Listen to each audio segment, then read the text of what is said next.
Assalamualaikum warahmatullahi wabarakatuh. Innal hamdalillah nahmaduhu wa nasta'inuhu wa nastaghfiruhu wa nastahdihi wa natubu ilaihi wa na'udzu billahi min syururi anfusina wa min sayyiati a'malina. May yahdihillahu fala mudilla lahu wa may yudlil fala hadiyalah. Wa asyhadu an la ilaha illallah wahdahu la syarikalah wa asyhadu anna Muhammadan abduhu wa rasuluh. Ya ayyuhalladzina amanu taqullaha haqqa tuqatih wa la tamutunna illa wa antum muslimun.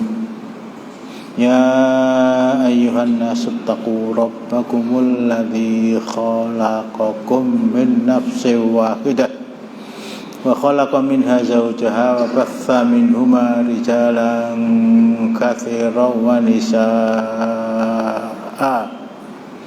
Wattaqullaha alladzi tasaaluna bihi wal arham innallaha kana 'alaikum raqiba.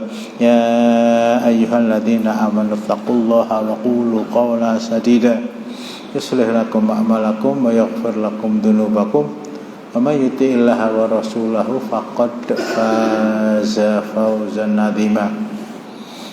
Amma ba'du fa inna asdaqal hadithi kitabullah wa khairal hadyi hadyu Muhammadin sallallahu alaihi wasallam wa syarrul umuri muhdatsatuha wa kullu muhdatsatin bid'ah wa kullu bid'atin dhalalah wa kullu dhalalatin finnar.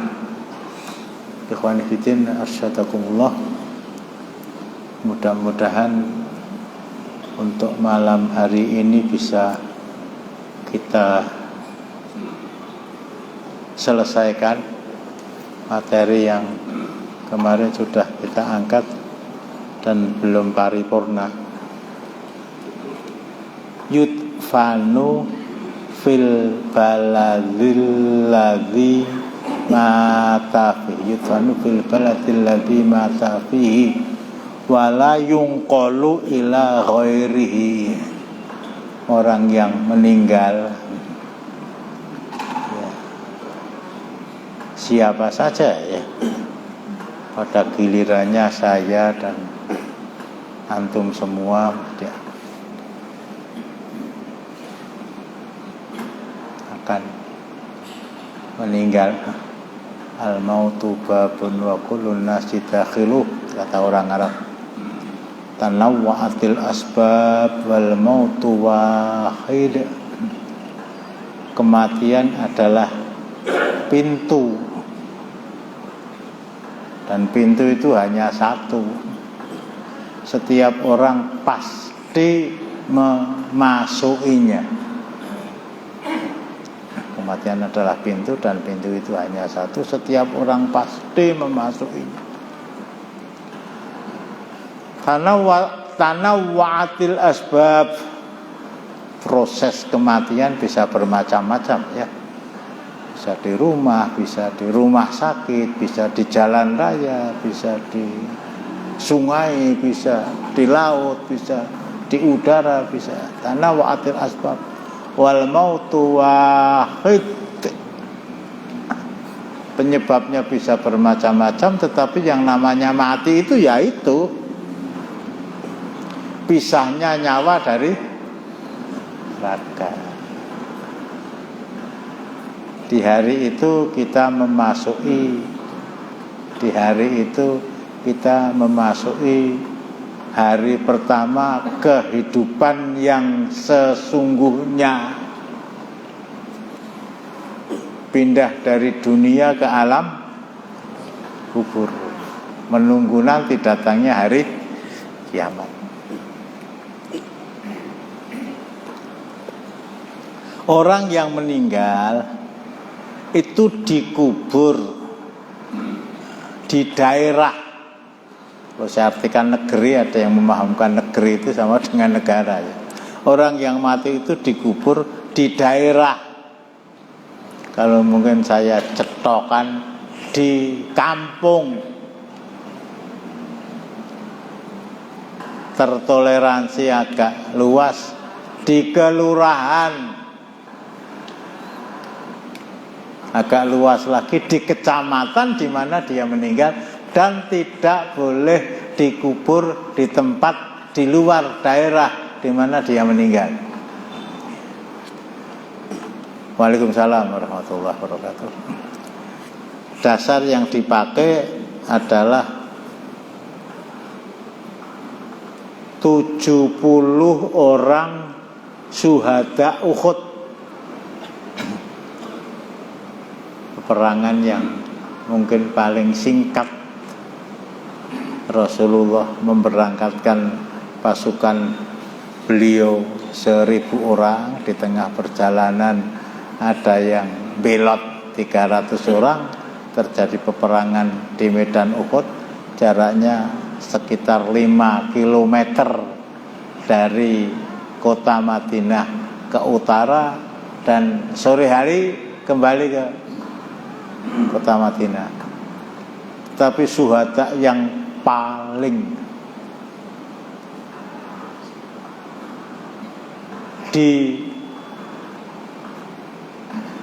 dirasakan kehilangannya oleh ya Rasulullah dan para sahabat, ya syuhada di medan Uhud itu 70 orang, termasuk paman beliau Hamzah bin Abdul Muthalib, termasuk saudara sepupu beliau sekaligus saudara ipar Abdullah ibnul Jahsh, termasuk Mus'ab bin Umair, termasuk yang berkali-kali saya ingatkan dan sulit untuk dilupakan itu Handalah bin Abi Amir, manten anyar itu ya, manten anyar.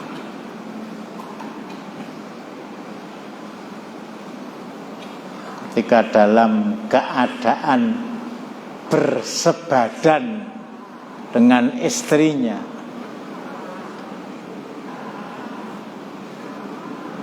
bersebadan dengan istrinya, dari Masjid Nabawi berkumandang panggilan jihad.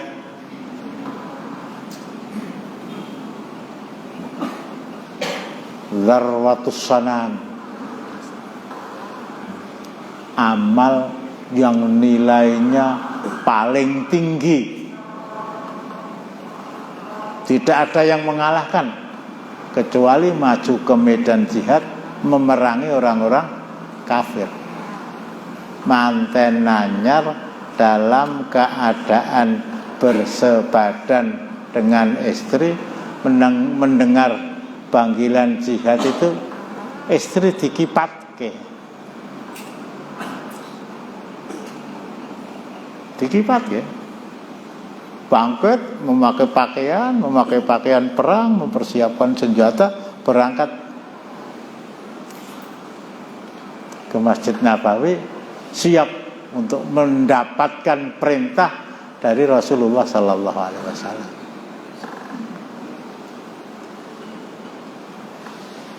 Permasalahannya 70 orang itu ya termasuk orang-orang yang dicintai oleh Rasulullah. Semuanya dicintai ya, tapi yang paling dicintai ya paman beliau Hamzah bin Abdul Muthalib.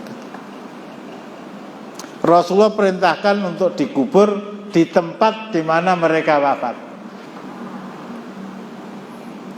Salah seorang di antara orang yang mati syahid di medan Uhud itu bapaknya Jabir bin Abdullah. Bapaknya Jabir bin Abdullah radhiyallahu anhuma melihat kakaknya mati syahid, adiknya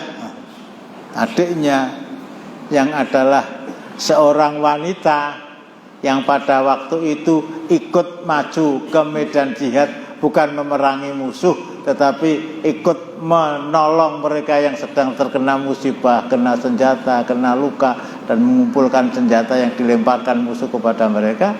Dia berinisiatif untuk membawa jenazah kakaknya tadi memerintahkan kepada beberapa orang untuk dibawa ke kota Madinah, dikubur di pekuburan keluarga, kira-kira begitu. Fi maqabirina, ke jenazah tadi diangkat.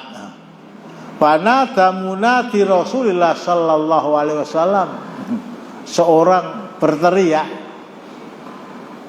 Teriakan itu atas perintah Rasulullah sallallahu alaihi wasallam yang isinya perintah ruddul qatla ila madji'iha, kembalikan para syuhada yang terbunuh oleh orang-orang kafir di medan Uhud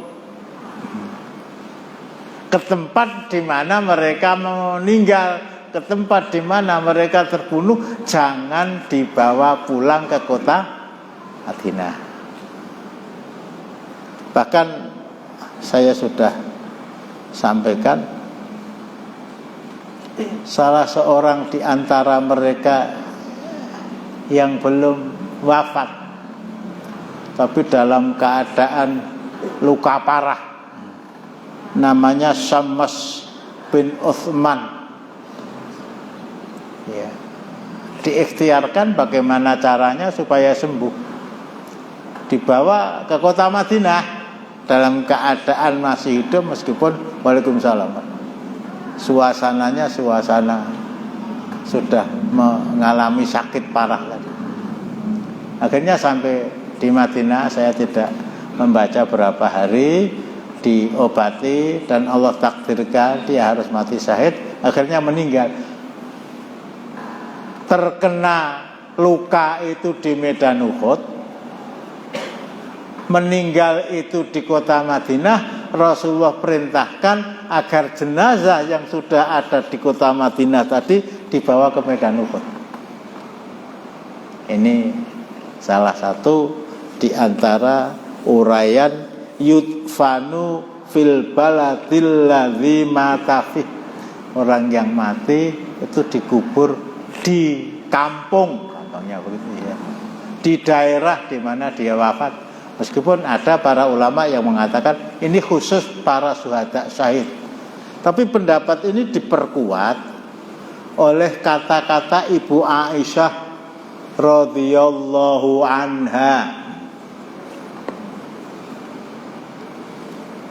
Lamma mata akhun laha biwadil habas fahumila mimmakanihi qalat ma ajitu fi nafsi au yahzununi fi nafsi illa anni wadattu annahu kana dufina fi makani. Abu Bakar itu istrinya 4. Yang pertama namanya pernah tak tegake lho,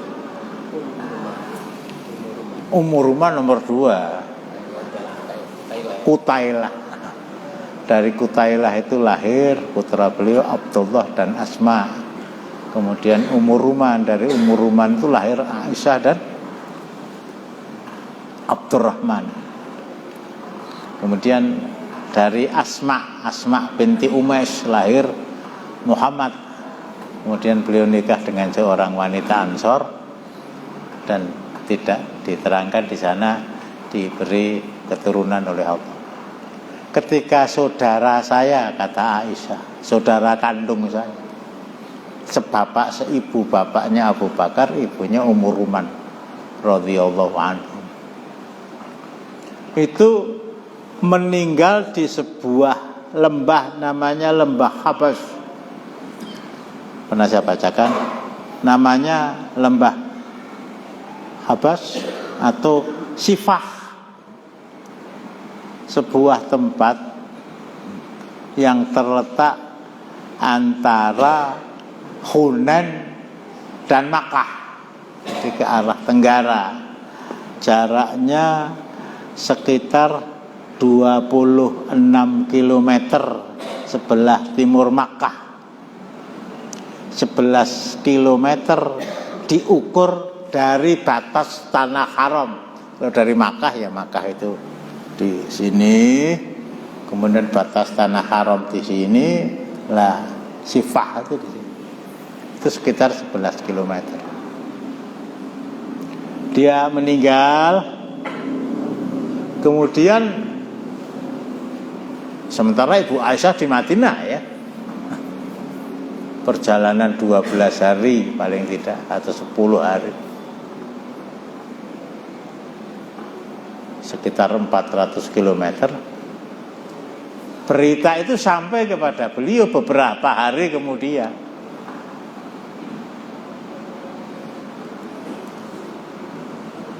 Apa komentar beliau setelah mendengar berita bahwa saudaranya itu wafat di sebelah timur kota Makkah kira-kira 26 km.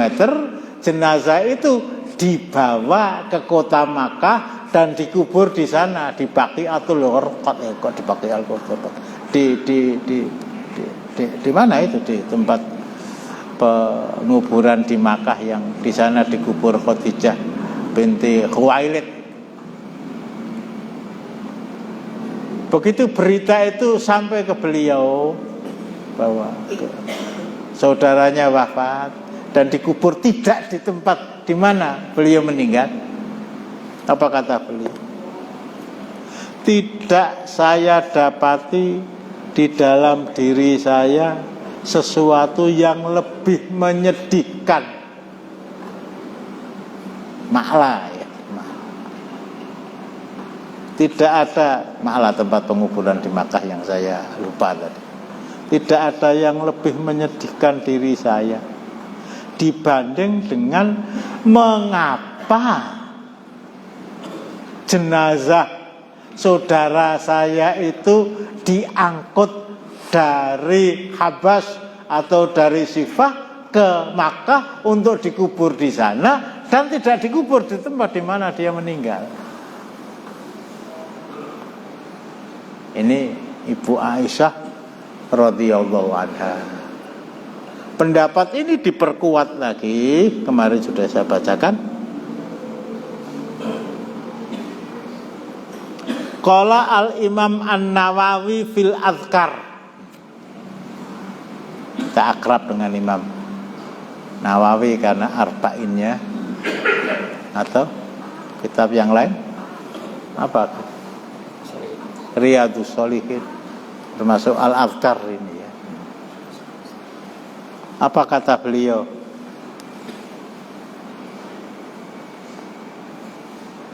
Wa idza auso,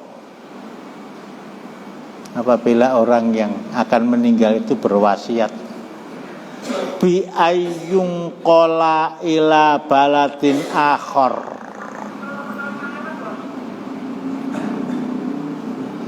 apabila orang yang akan meninggal itu berwasiat, sok nek aku mati, nah gitu ya.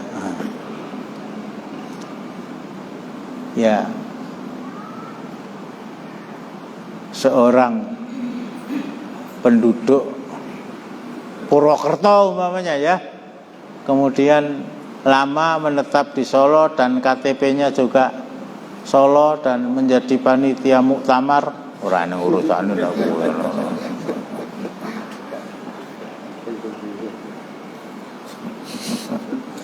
Penggembira. Dia wasiat kepada keluarganya, nanti kalau saya meninggal, kamu bawa pulang ke tanah kelahiran saya. Ke tanah kelahiran saya, ke Purwokerto. Dananya ada, ambulan juga siap. Perjalanan tidak sampai memakan waktu 12 jam. Keluarga menerima wasiat itu.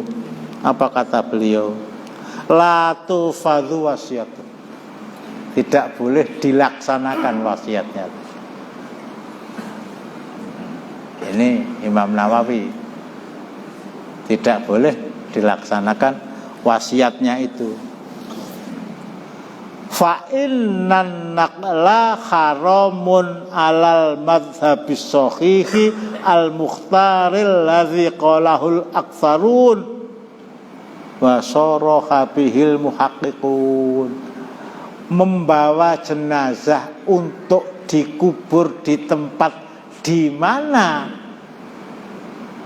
bukan tempat dia meninggal, membawa jenazah keluar dari tempat di mana dia meninggal, keluar dari daerah, itu hukumnya haram. Imam Nawawi ya, berdasarkan pendapat yang sahih, yang terpilih dari sekian banyak pendapat-pendapat yang ada. Ini Imam Nawawi. Tadi hadis Uhud, kemudian yang kedua kata Ibu Aisyah radhiyallahu anha, yang ketiga Imam Nawawi. Nah, sekarang pendapat ulama hari ini ya, gitu ya. Wa qala Syekhuna Ibnu Bas Abdul Aziz bin Abdullah bin Bas. Bahasa gampangnya ini ketua ulama Saudi ya. Lajnah Daimah lil Buhuthil Ilmiyah wal Ifta. Buku-buku fatwa lajnah tadi, panitia itu ya, tebalnya buku saya ada 14 jilid. Ada 14 jilid. Salah satu diantaranya yaqulu hatta lau awsal mayyitu ayyung qala ila Makkah awil Madinah la tufadzu wasiyatuh li anna sahabah radhiyallahu anhum lam yusu bidzalik. Apa kata beliau? Seandainya orang yang akan meninggal itu berwasiat, besok kalau saya meninggal, kamu kubur jenazah saya di Makkah. Dia tinggalnya di tempat meninggalnya Abdurrahman tadi, di Habas 26 kilo, apalagi di Taif 75 kilo ke arah tenggara, apalagi di Jeddah 80 kilo ke arah barat. Kalau dia berwasiat supaya dikuburkan di Makkah atau di Madinah, padahal dia bukan penduduk yang tinggal di sana, wasiat tadi tidak boleh dilaksanakan. Wasiat tadi tidak boleh dilaksanakan. Nah, ini penerapannya ya terpulang kepada kita masing-masing ya.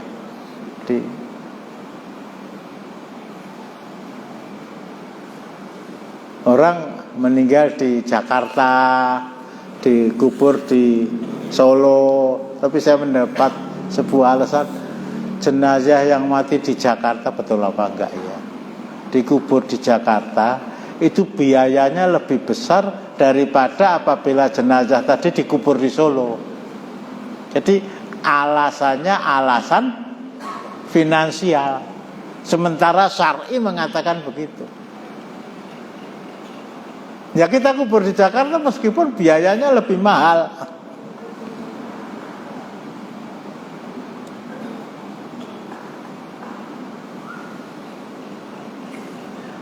Berita yang menasional, anaknya Gubernur Jawa Barat yang niat mau mencalonkan diri dari capres tapi jadi presiden ya. Sampai sekarang saya juga belum tahu beritanya. Anak dia Ridwan Kamil itu sebelah meninggal di Suez sana. Meninggal di Suez. Ya, kita nggak boleh menyalahkan orang ya. Persoalan din itu memang sangat luas. Kulaukan al-bakru mita tali kalimati rabbi lana fidal bakru qabla an tanfata kalimatu rabbi walau ji'na bimitlihi matata. Ini ulumuddin. Seandainya lautan itu berubah menjadi tinta. Seandainya lautan itu berubah menjadi tinta. Tolong dibaca akhir surat. Sebelum akhir surat Al-Kahfi.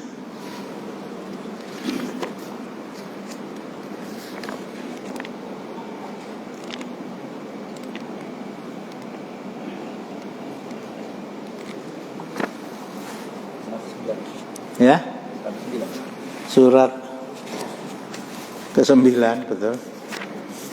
Ayatnya, oh, ya Allah,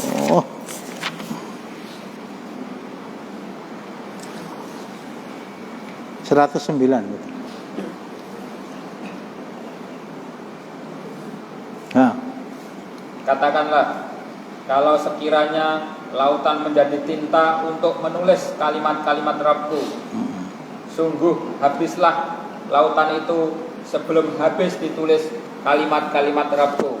Allah. Meskipun kami datangkan tambahan sebanyak itu pula.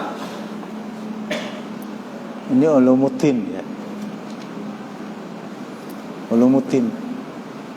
Jadi seandainya sejak kita dewasa, ya minggu sedikit, usia 15 tahun, kemudian Allah Subhanahu wa ta'ala karuniakan kepada kita usia 115 tahun. Artinya selama 100 tahun itu sejak pagi sampai sore, sejak sore sampai malam kita pergunakan untuk belajar ulumuddin.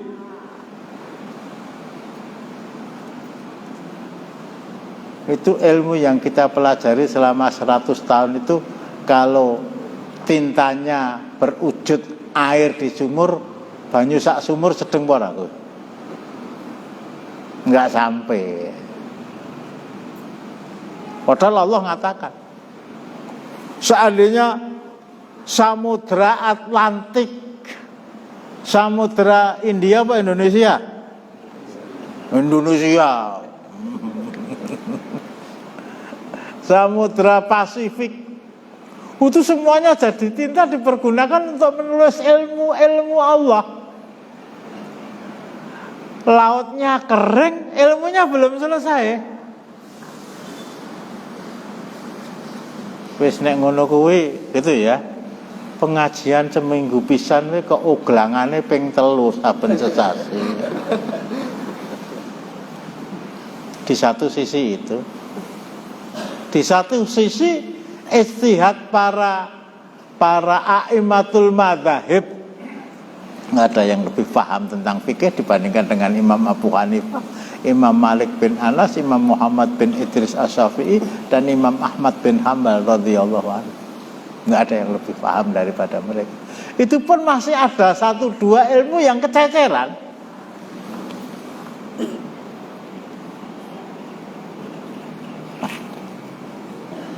Jadi kalau tadi saya katakan, jangankan seorang gubernur ya, pakai Muhammad enggak tuh itu? Ridwan Kamil lah pakai Muhammad apa enggak itu? Kok disengani aku sing jeneng. Anaknya meninggal di Suez dan kemudian didatangi ke sana dan dibawa ke sini, ya. Karena luasnya ulumuddin dan dia belum memahami masalah ini, belum mempelajari. Kiai pun juga begitu. Amit-amit ya. Amit-amit cabang bayi lah.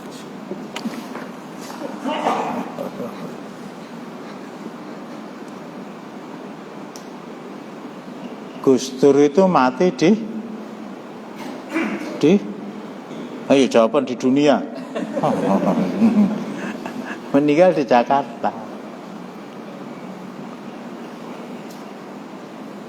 Ya kalau Pak Harto mati meninggal di Jakarta, dikubur di mana? Mangatek.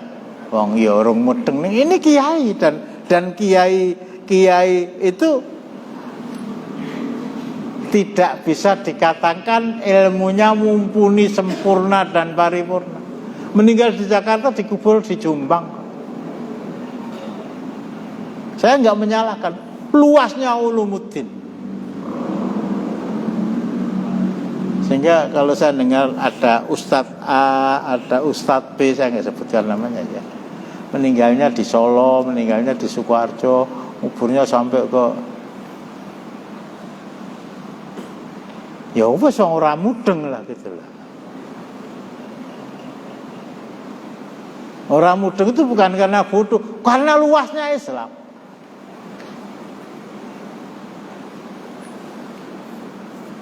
Saya lebih rekoso ya, saya lebih rekoso itu.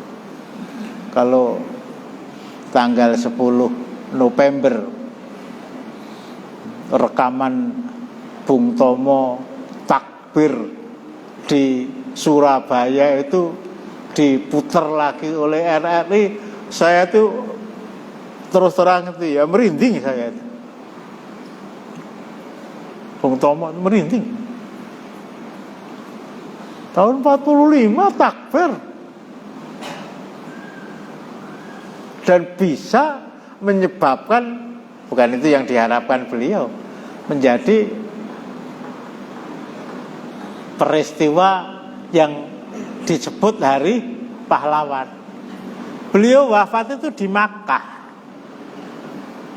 ketika melaksanakan haji. Ya mestinya keluarga, alhamdulillah bapak saya melaksanakan haji dan meninggal di sana dan dikubur di sana. Ya sekali lagi saking luasnya Ulumuddin, keluarga itu nggak terima. Keluarga itu nggak terima. Akhirnya dicarikan ya, pemandu untuk menunjukkan di mana dikuburnya Bung Tomo. Nah, sehari itu kadang-kadang jenazah itu 5, kadang-kadang jenazah itu 10, kadang-kadang ya 1 di Masjidil Haram ketika orang haji. Tapi wallahu alam ya, intinya bisa diketemukan dan akhirnya digali dan akhirnya dibawa pulang ke Surabaya. Ya wis ora mudeng lah gitu. Itu Bung Tomo begitu.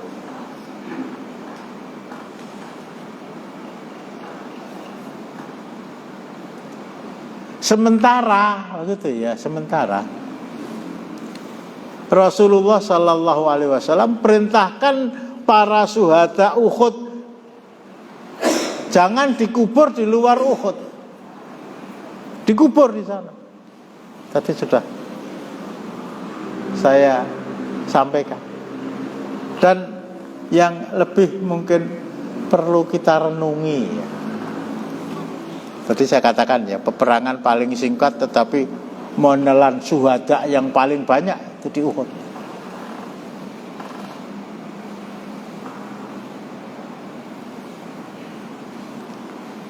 Peperangan selesai, jenazah disediakan kuburan. Nah, penguburan massal. Ada yang menerangkan 70 orang itu dikubur di satu tempat, ada yang menerangkan ini 5 orang, ini 5 orang, ini 2 orang, ini dan seterusnya. Yang saya sampai sekarang itu maaf ya, gedek-gedek itu 5 kilo. Suasana sudah aman. Dan berkali-kali masalah ini saya terangkan untuk mari bersama-sama kita renung. Kosek-kosek aja diurugi sik. Rasulullah enggak mengatakan itu. Jangan dikubur dulu. Ini paman saya tercinta. Tolong suasananya sudah aman. Bule, begitu bahasa kita ya. Istri beliau Hamzah bin Abdul Muthalib itu tolong diberitahu biar ya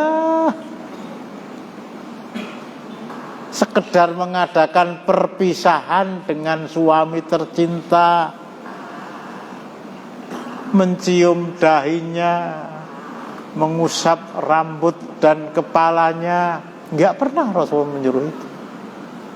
Suasananya sudah aman. Tadi termasuk Abdullah ibnul Jahas, termasuk Handolah yang saya katakan tadi. Semuanya dikubur.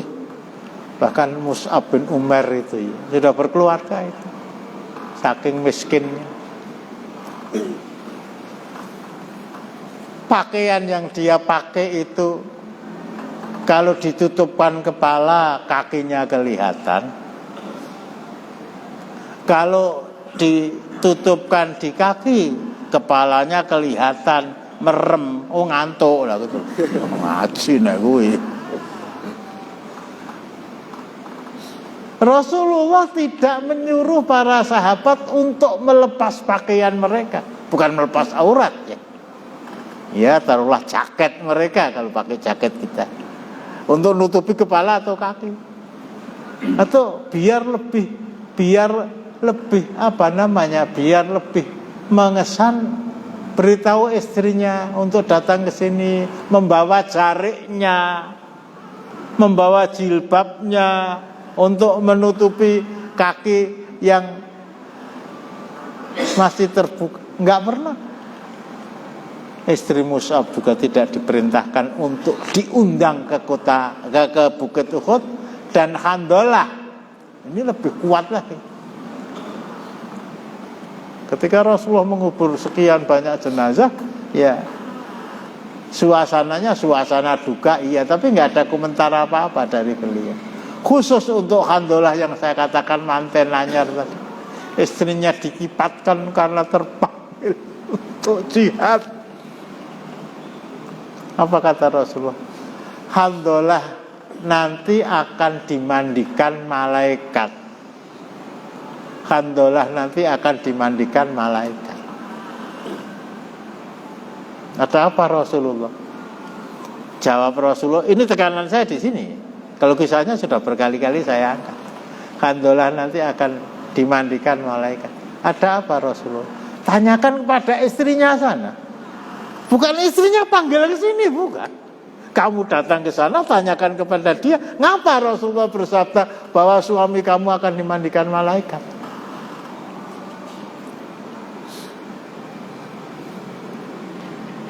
Nah, istrinya mengatakan, dia bersebadan dengan saya, belum sempat mandi janabah, mendengar panggilan jihad dari Masjid Nabawi, cepat-cepat dia pakai pakaian, mempersiapkan pakaian perangnya, senjatanya dan seterusnya.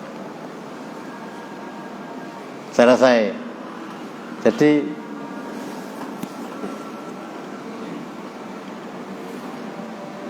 ada keluarga kita mungkin ya di Madiun, ada keluarga kita mungkin di Bawen sana, di Ungaran, meninggal. Kalau sekarang ada jalan tol dan punya mobil, sak jam tekan.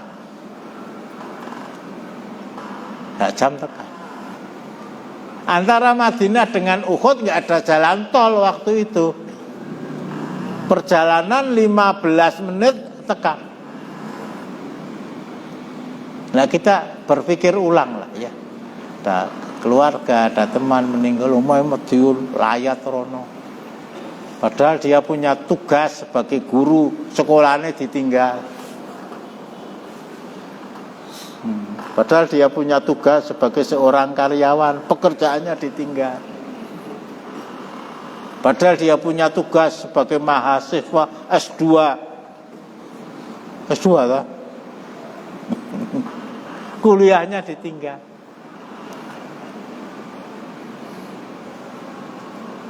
Saya menyimpulkan bahwa takziah sampai ke Jogja, sampai ke Surabaya, itu hukumnya mubah.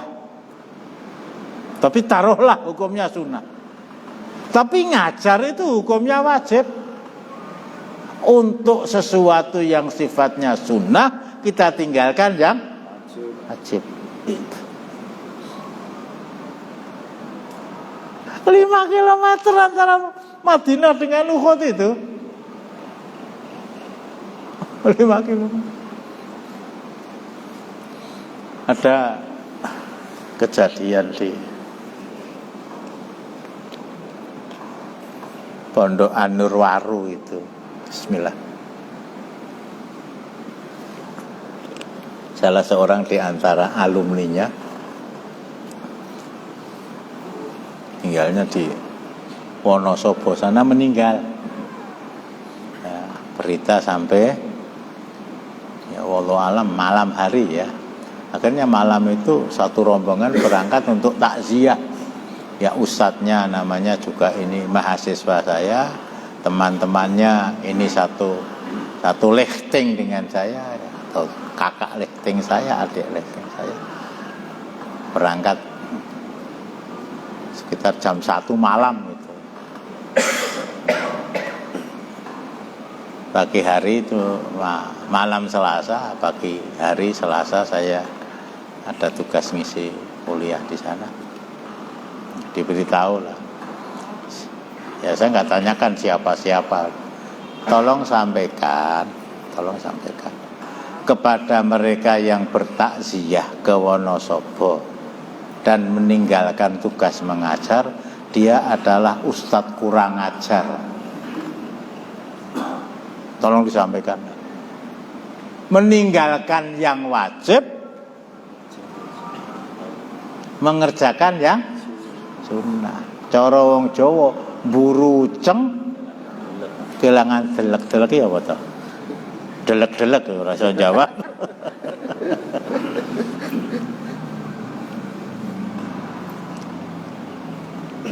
Ada, Masya Allah ya, mungkin antum pernah menyaksikan Ustadz Soimin Allah yarham itu duduk ya kira-kira 10 meter di depan saya sebelah sana. Wallahu a'lam kok Allah memerintah saya, mestinya nah itu mantan murid saya, tapi sudah punya cucu gitu ya. Kalau saya ketemu dengan mantan murid itu ya kepalanya Pak lus-lus, anak soleh gitu ya. Kalau sudah punya keluarga, kalau masih sendirian, salaman tak lulus anak soleh. Kalau sudah berkeluarga, punya anak, bukan anak soleh, bapak soleh.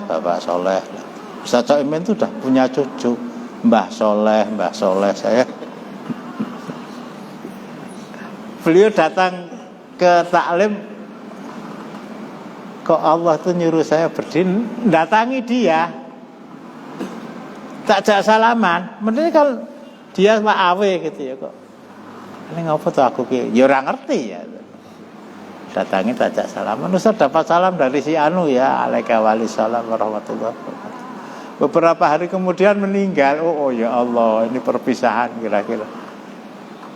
Murid saya akrab dengan dia, mudir Pondok Ulul Albab. Hari Sabtu meninggal. Ada teman yang punya mobil ngampiri, ayo kita ke takziah ke Ustaz ini. Ya saya sudah mendengar begitu. Tapi saya jam 7 tadi, jam 7 nanti punya tugas memberi kuliah di An-Nur. Ya enggak apa-apa toh pamit, ora bakal dilokke. Mudirnya juga temannya Ustadz Kodri itu Ustadz Ahmad. Ora pamit ora apa-apa. Paling yo kemarin Ustadz takziah iya. Termasuk saya ada undangan mantenan dari seorang pimpinan pondok pesantren di Hotel Dana. Ada yang diundang? Rane, ya wis tak kandhake.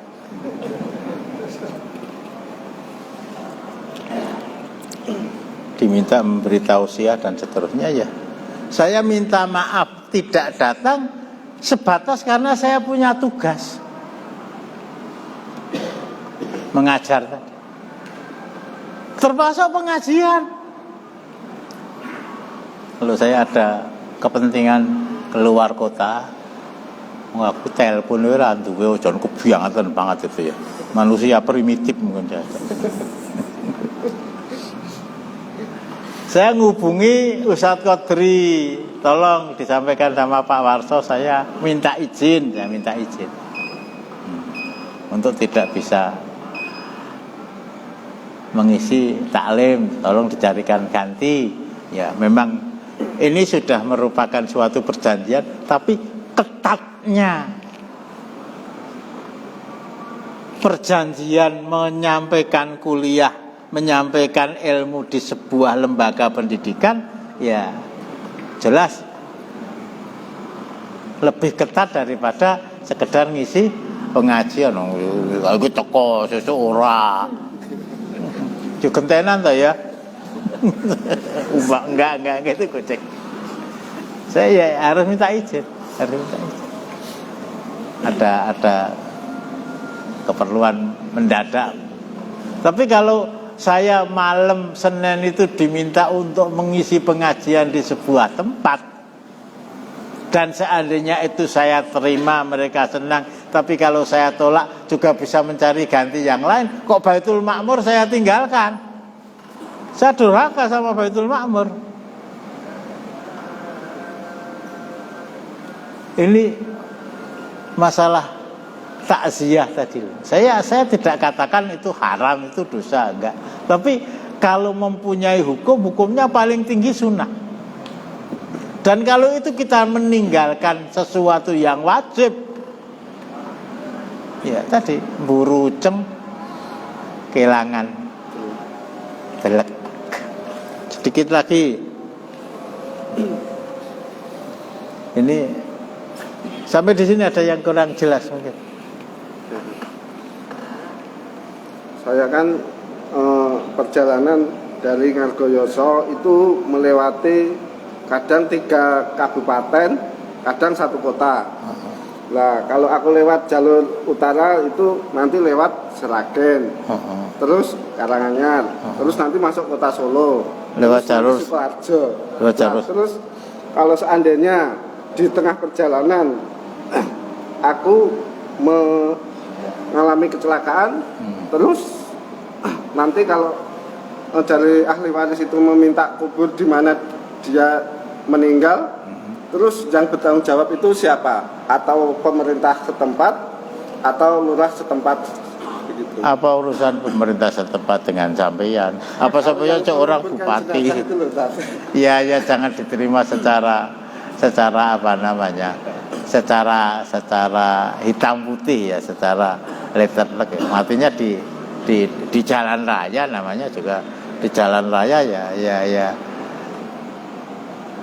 apa yang saya sampaikan tadi ya tidak bisa dipahami secara matematis lah. Dari Seragen ke Ngargoyoso ya sudah dibawa pulang, dimandikan di sana. Wis ora iso atus to ora. Kalau sekarang masuk. Bagus. Tapi tidak harus apa namanya? sehitam putih itu. Yang lain mungkin.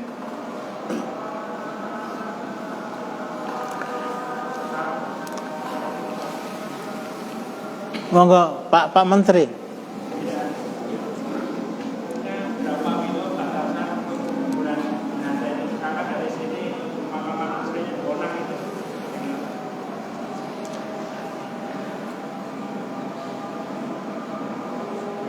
Membikin saya kebingungan untuk menjawab ya. Tapi intinya begitu. Kita cari pekuburan Muslim, terjawab pertanyaan Anda, di tempat yang paling dekat dengan tempat kita. Kita cari pekuburan Muslim yang paling dekat dengan tempat kita. Ya, yang paling dekat mungkin harus ke Bekunang sana. Ya, ngliwati lewat kidul, lewat Klaten, lewat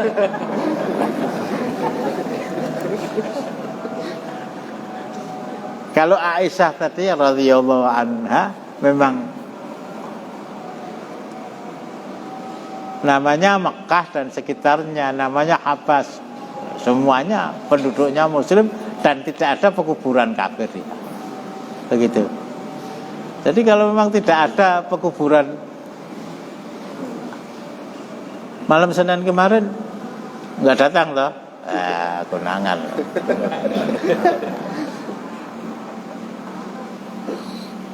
Ahmad bin Salim Baraja kon meninggalnya di Cina sana. Nah, saya ditanya, ya dikubur di sana, dikubur di sana.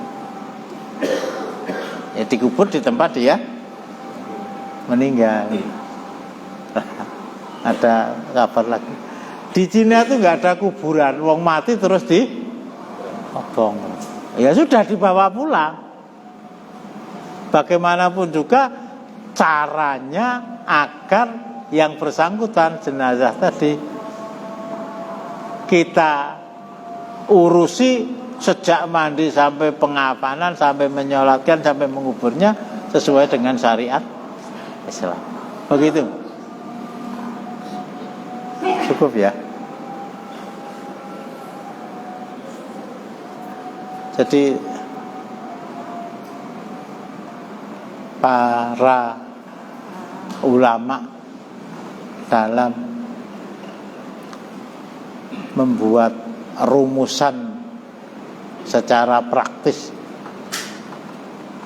berdasarkan sunnah Rasulullah untuk mengurusi jenazah, tidak ada yang lebih sederhana,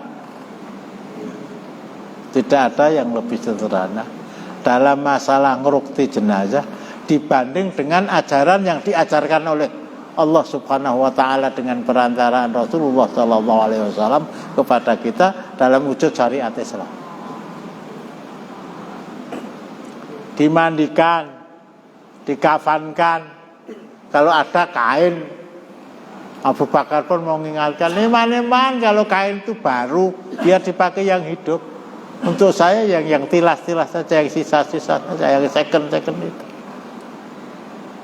Kalau nggak ada kain di zaman Jepang, cerita bapak saya, orang meninggal itu dibuntel kloso, dibuntel kloso. Kemarin kita singgung malam Sabtu kemarin ya. Kalau memang tidak ada air, suasananya suasana musim kemarau panjang di Wonosari, itu yang sering terjadi. Orang meninggal, air itu dipergunakan mandi juga pas-pasan, dipakai untuk wudhu kurang lah. Bagaimana untuk memandikan jenazah padahal membutuhkan air banyak? Nggak usah dimandikan, ditayamumi.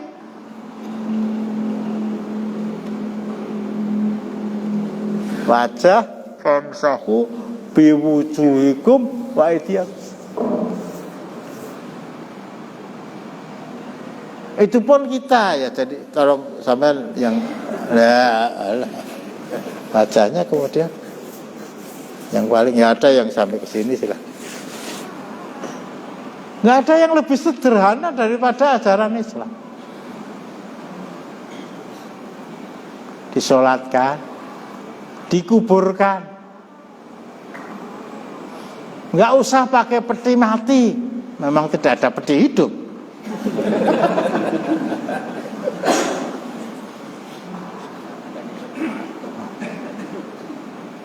Dikubur tidak ada sesuatu yang dimasukkan ke dalam kuburan kecuali jenazah dia dan kain kafan. Atau itu ya gelo, itu batu tanah bundar yang dipakai untuk supaya tidak apa namanya jenazah itu tidak berbaring menghadap ke atas sehingga diberi sebatas itu diberi papan supaya tidak amblong, tidak usah dipakai maijan, mudeng maijan ya, nggak usah diberi paling tidak apa namanya patok ke wetenge pilih ke kayu jati sing apik dhewe ditulisi ayat kursi. Lahir tanggal sekian, tetak tanggal sekian, dimanten tanggal sekian. Jenazah Hamzah bin Abdul Muthalib dan jenazah Abdullah bin Jakhas itu hanya berwujud batu.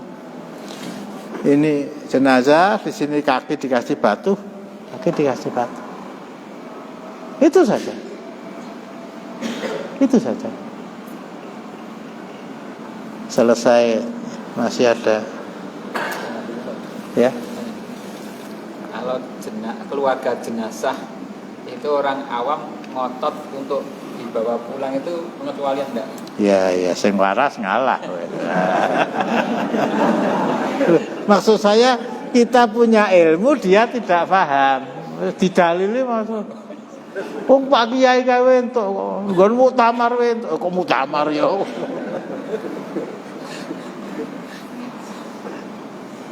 Itu ya astagfirullahaladzim. Sebetulnya kesederhanaan betul-betul tertanam dan gampang dilaksanakan. Ya, tetapi di satu sisi karena luasnya Islam, dan di satu sisi masalah-masalah yang seperti itu, seperti ini maksud saya, itu jarang tempat-tempat taklim yang mengangkat. Sehingga kalau mereka tidak paham, ya sudahlah, ya sudahlah, terserah lah begitu. Pakai bunga, kembang ora itu. Lah nek sing yang diletakkan di atas peti mati itu emasnya, ya lebok ke kuburan lah tuh. Gali orang lah mungkin begitu. Cukup ya. Ya. Assalamualaikum warahmatullahi wabarakatuh. Waalaikumsalam. Kadang ada jamaah yang bertanya, mungkin pertanyaannya agak berbeda dengan yang lain. Ustaz, ayah saya itu termasuk orang yang kuno, dalam artian masih kolot. Dia pernah berwasiat, kalau saya meninggal, tolong nanti ada pagelaran wayang seperti itu. Seorang anak yang berbakti pada orang tua, maka harus menunaikan nazarul akbar. Iki demer ra mangkat iki ya. Ada seorang pelawak, saya sebutkan ya. Seorang pelawak itu kalau saya nilai itu paling lucu se Indonesia lah ya. Ketika dia akan meninggal, itu berwasiat kepada keluarga. Besok kalau jenazah saya dikeluarkan dari rumah, diiringi gending kodok ngorek. Ya? Gimana? Datang. Oh datang iya, yo lali kira-kira ya. Mantan ketua Mahkamah Agung. Mantan ketua Mahkamah Agung. Yang orangnya saya kagumi ya, karena tegasnya dalam dulu menghukum para aktivis PKI di tahun 65. Anaknya pun juga menjadi menteri, nggak saya sebutkan menteri apa. Ketika meninggal itu konon wasiat kepada keluarganya, nanti kalau jenazah saya dikeluarkan dari rumah, diiringi oleh musik konsernya Beethoven. Mulai katanya pengen mantuk-mantuk tambahan saya. Ya jangan dilaksanakan. Setiap wasiat yang bertentangan dengan Islam, dalangnya Pak Kaji dalang lah gitu. Orang nganggo ki wis ki dulu kan. Dalang tuh bener namanya ki kan. Ya, bukan soal tidak ada biaya atau biayanya mahal. Kalau memang seperti itu wasiatnya, ya jangan dilaksanakan. Orang tua tuh maaf ya sedikit ya. Saya mendapat cerita dulu waktu saya masih muda itu. Dari seorang bapak di Jogja, punya anak gadis kembar cantik. Oh itu apa wasiat bapaknya itu? So anakku ora bakal tak dadekke manten, kejaba karo cah lanang ya sing kembar. Indah sekali kan? Istrinya kembar, suaminya juga kembar. Ya, kalau laki-laki kembar hanya dia usianya baru 20 tahun, yang kembar tadi sudah 60 tahun udah bakal ngelamar, wis di bojo di putu. Intinya nggak ada anak laki-laki kembar yang lamar anak dia. Dilamar sapa wae ora wani nglangkai wasiate sing wis sumare. Lah akhirnya jadi perawan tua.